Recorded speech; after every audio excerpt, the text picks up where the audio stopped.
right into this question. What's the difference between scenario planning, as you call it, and strategic planning, which I think is more common, kind of a buzzword for nonprofits? Tell us a little bit about the difference between those two things. Yeah, so thanks for having me, Tasha. The difference between the two is something that I think can often present this kind of polarity between, oh, we have to be in one camp or the other. But Hmm. really, the main take home message is that these two types of planning are so complementary to each other, but Hmm. they are very different.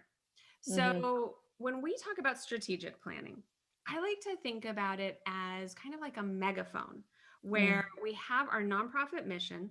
Hmm. That is really our reason for existence. That is why our nonprofit was started, why we continue to do the good work that we do out in the community. And Hmm. when we do strategic planning, we're starting with this megaphone that we want to blast out how we are making our mission a reality. Hmm. Strategic planning, it answers that question, who will do what by when. Hmm. It's a process and it results in a plan that we want to have happen. So that's strategic planning.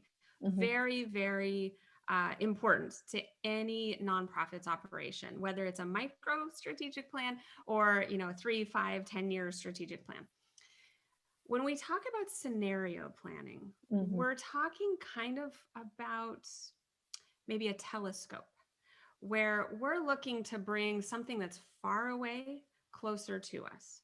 So we're looking for all those potential realities. Kind of like you said, as an accountant, you're thinking about risk and you're thinking about what's the kind of worst case, what's the best case. So Hmm. the scenario planning process brings all of those risk factors closer to us and lets us do a plan for the what ifs.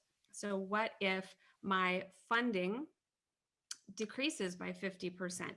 What if the demand for our missions services increases by 200%?